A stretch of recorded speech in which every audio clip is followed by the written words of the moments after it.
Welcome to OK Legal Help. आज हम लोग पढ़ते हैं मिसचिप के बारे में। मिसचिप को हिंदी में रिश्ती बोलते हैं। ये आईपीसी के सेक्शन 425 से लेकर सेक्शन 440 ऑफ आईपीसी में दिया हुआ है। ये रिश्ती होता क्या है, मतलब मिसचिप होता क्या है, ये देखते हैं।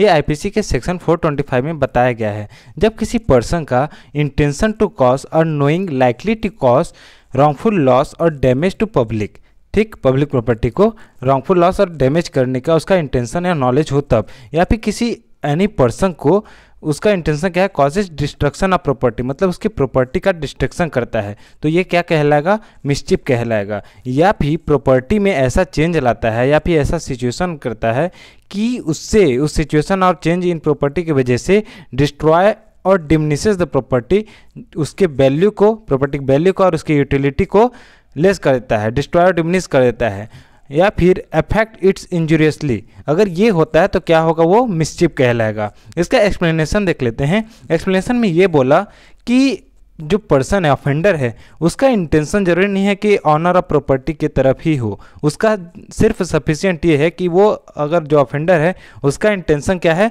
टू कॉज और knowing likely to cause wrongful loss और डैमेज, ये सफिशिएंट है। और ये भी जरूरी नहीं है कि जो प्रॉपर्टी है वो उस पर्सन को मतलब पहुंच रहा है, डैमेज पहुंच रहा है, जिस पर्सन की प्रॉपर्टी है या फिर उसकी नहीं है, ये मैटर नहीं करता है।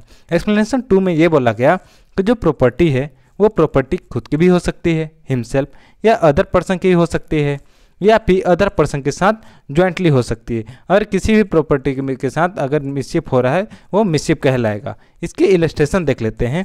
इसके 3 इलस्ट्रेशन। पहला इलस्ट्रेशन ये है, इसमें ए है और जेड है, 2 पर्सन हो गए। A voluntary burns valuable security of Z.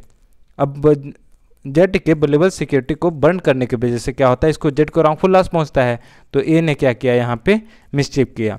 दूसरा एग्जांपल देखते हैं। इसमें ये है कि ए ने जेड को रॉन्गफुल लॉस पहुंचाया। कैसे रॉन्गफुल लॉस पहुंचाया, जेड का एक आइस हाउस था, मतलब जिसमें वो बर्फ रखा था, उसमें ए ने इंट्रोड्यूस वाटर, और वाटर को इंट्रोड्यूस करने की वजह से बर्फ पिघल गया। बर्फ के पिघलने की वजह से जेड को रॉन्गफुल लॉस पहुंचता है। इससे क्या हुआ, ए ने यहाँ पे मिसचिप किया। और एक तीसरा एग्जांपल देख लेते हैं। इसमें यह है ए और जेड का एक जॉइंटली हॉर्स था। अब ए का इंटेंशन क्या था कि जेड को रॉन्गफुल लॉस पहुंचाए, उसके लिए ए ने क्या किया, हॉर्स को शूट कर दिया, तो जेड को लॉस पहुंचा, तो यहाँ पे ए ने क्या किया, मिसचिप किया। अब मिसचिप की जो पनिशमेंट है ये आईपीसी के सेक्शन 426 में दिया है। इसकी पनिशमेंट होती है 3 मंथ्स ऑफ इम्प्रिजनमेंट और फाइन और बोथ।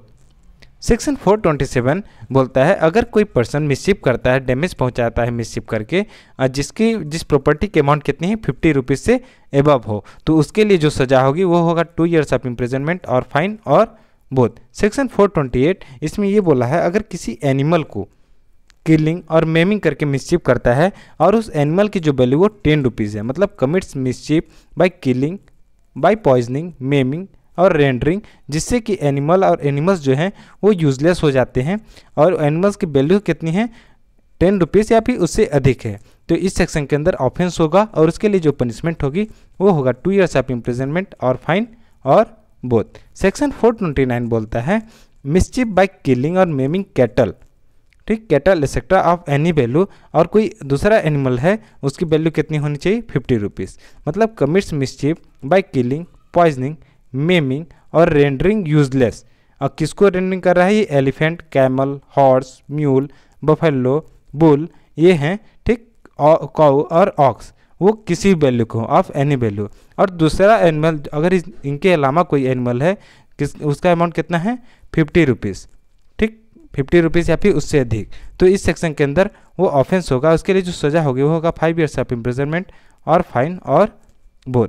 सेक्शन 420 बात करता है, mischief by injury to works of irrigation और बाय रॉन्गफुली डाइवर्टिंग वाटर, मतलब इसमें मिसचिप कैसे करा है, commits mischief by his act, और वो जो causes are knowing likely to cause diminution in supply of water, और सप्लाई ऑफ वाटर किसके लिए जा रहा है, एग्रीकल्चर पर्पज़ के लिए, या फिर फूड को डिमिन्यूट कर रहा है, या फिर ड्रिंक को कर रहा है, और ये तीनों चीज़ किसके लिए हो, ह्यूमन बींग्स के लिए हो, या फिर एनिमल्स जो प्रॉपर्टी हैं उनका हो, या फिर क्लीननेस पर्पज से हो, या फिर कैरिंग ऑन एनी मैन्युफैक्चर। तो इससे क्या होगा, अगर इन तीनों को, ये तीनों चीज़, इन चारों को अगर कुछ भी होता है तो रॉन्गफुल लॉस पहुंचेगा, इस सेक्शन के अंदर वो ऑफेंस होगा, और इसके लिए जो सज़ा होगी वो होगा 5 ईयर्स ऑफ इम्प्रिजनमेंट और फाइन और बोथ।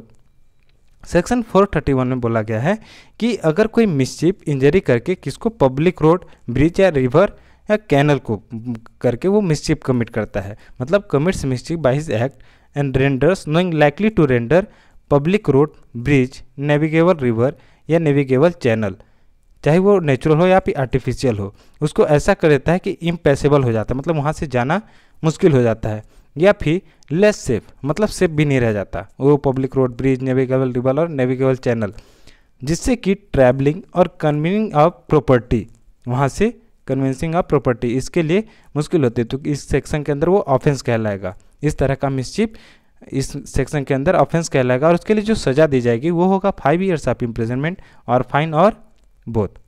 सेक्शन 432 इसमें बोला गया है जब कोई मिसचिप कैसे करता है इनंडेशन और obstruction to public drainage attended with damage, मतलब commits mischief by act causes knowingly to likely to cause damage to by inundation और ऑब्स्ट्रक्शन टू पब्लिक ड्रेनेज, जो public drainage attended with injury और damage, तो इस section के अंदर वो offence होगा। उसके लिए जो सजा दी जाएगी वो होगा 5 years ऑफ इम्प्रिजनमेंट और फाइन और बोथ।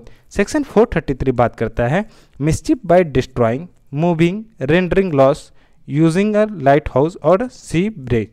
इसमें ये है सी मार्क, इसमें यह है कमिट्स मिसचिप बाय डिस्ट्रॉइंग और मूविंग, कोई लाइट हाउस है या फिर कोई अदर लाइट हाउस है जो किस पर्पज से हो रहा है, यूज्ड एज सी मार्क, ठीक, या फिर लाइट, ये तो लाइट हाउस और अदर लाइट जो सी मार्क की तरह हो रहा है, या फिर कोई दूसरा सी मार्क है या कोई बॉय है या कोई अदर थिंग है उसको, और वो किस तरीके से ये sea mark, any sea mark, buoy और अदर थिंग है, वो कैसा प्लेस्ड है, प्लेस्ड एज अ गाइड जो कि नेविगेटर्स यूज़ करते हैं, और या फिर उसका जो ऑफेंडर का एक्ट है वो रेंडर्स लाइट हाउस या फिर कोई यानी सी मार्क या बॉय या अदर थिंग उसको कैसा रेंडर कर देता है, लेस यूज़फुल कर देता है, मतलब जितना यूज़फुल के लिए होता है उतना यूज़फुल नहीं रह जाता, तो इस सेक्शन के अंदर वो क्या कहलाएगा, ऑफेंस कहलाएगा। इसके लिए जो पनिशमेंट वो होगी 7 years ऑफ इम्प्रिजनमेंट और फाइन और बोथ।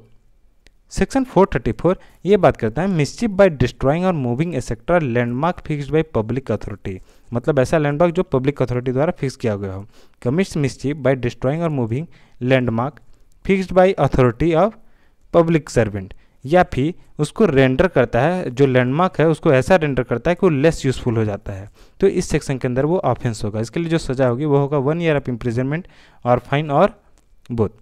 सेक्शन 435 इसमें बोला गया है अगर कोई मिसचिप बाय फायर या एक्सप्लोसिव सब्सटेंस से करता है with intent to cause damage to amount of 100 और in case of agriculture produce 10 rupees, मतलब मिसचिप कैसे कर रहा है, बाय फायर या एक्सप्लोसिव सब्सटेंस से, और जो ऑफेंडर का इंटेंशन है, इंटेंशन और नोइंग लाइकली टू कॉज, मतलब intending to cause, knowing likely to cause damage to any property, और वो एनी प्रॉपर्टी का वैल्यू कितना है 100 रुपीज़ या उससे अधिक। अगर वो एग्रीकल्चर प्रोड्यूस का अगर प्रॉपर्टी है तो कितना होगा, वो 10 रुपीज़ या उससे अधिक का, तो इस सेक्शन के अंदर वो ऑफेंस होगा और उसकी सज़ा कितनी होगी 7 years of imprisonment and fine. Section 436 ये बोलता है मिसचिप जब फायर और एक्सप्लोसिव सब्सटेंस से किया जाता है with intent to destroy house, मतलब हाउस को डिस्ट्रॉय करने के पर्पज से एक्सेट्रा। मिसचिप बाय फायर और एक्सप्लोसिव सब्सटेंस इंटेंडिंग और knowing likely to cause destruction of any building, और वो बिल्डिंग कैसे यूज़ हो रहा है, used as place of worship, human dwelling या place of custody of property, तो इस सेक्शन के अंदर ऑफेंस होगा। उसके लिए पनिशमेंट कितनी होगी, लाइफ इम्प्रिजनमेंट और 10 years of imprisonment and fine. Section 437 ये बोलता है mischief with intent to destroy make unsafe a decked vessel और 1 of 20 tons बर्डन, मतलब मिसचिप कैसे कर रहा है, डेक्ड वेसल का या फिर बेजल ऑफ बर्डन जिसका कि कितना वजन है 20 टन से ज़्यादा है। इंटेंडिंग और नोइंग लाइकली टू डिस्ट्रॉय और रेंडर अनसेफ, मतलब डेक्ड वेसल और बेजल ऑफ बर्डन कैसा कर रहा है, डिस्ट्रॉय कर रहा है और रेंडर अनसेफ दैट वेसल, तो इस सेक्शन के अंदर ऑफेंस कहलाएगा। उसके लिए सजा कितनी होगी 10 years of imprisonment and fine. Section 438 ये है कि इसमें जो सेक्शन 437 में था उसी में अगर कोई फायर, मतलब मिसचिप कैसा कमिट हो रहा है, बाय फायर और एक्सप्लोसिव सब्सटेंस से किया जा रहा है, सेम जो चीज़ 437 में किया गया वही अगर फायर और एक्सप्लोसिव सब्सटेंस से किया जाता है तो उसकी सजा होगी लाइफ इम्प्रिजनमेंट और 10 years of imprisonment and fine. Section 439 इसमें बोला गया है अगर कोई person intentionally running vessel aground और ashore with intent to commit theft etcetera, मतलब कोई इंटेंशनली वेसल को रन कर रहा है एग्राउंड या एशोर, ठीक, जिससे कि इंटेंशन क्या है, इंटेंशन टू कमिट थेफ्ट या फिर डिसऑनेस्टली मिसअप्रोप्रिएट प्रॉपर्टी या फिर विथ इंटेंट, उसका इंटेंट क्या है कि उसको एग्राउंड और एशोर ले जाके उसको मे बी कमिटेड थेफ्ट या फिर मिसअप्रोप्रिएशन ऑफ प्रॉपर्टी, अगर ये होता है तो इस सेक्शन के अंदर ऑफेंस कहलाएगा और वो क्या होगा, उसकी सजा 10 years of imprisonment and fine. Section 440 इसका लास्ट सेक्शन है मिसचिप का। इसमें यह है कि मिसचिप committed after preparation made for causing death और हर्ट, मतलब कोई मिसचिप करता है और वो प्रिपेयर हो चुका है, प्रिपेयर फॉर कॉजिंग, कोई पर्सन है उसको डेथ, हर्ट या रॉन्गफुल अरेस्टेंस या फिर फियर ऑफ डेथ, हर्ट या फिर रॉन्गफुल इंस्टेट करता है तो इस सेक्शन के अंदर ऑफेंस होगा और उसकी जो सज़ा होगी वो होगा 5 years of imprisonment and fine. ये होता है मिसचिप के बारे में। चलिए मिलते हैं नेक्स्ट लेक्चर में। Most welcome to OK Legal help.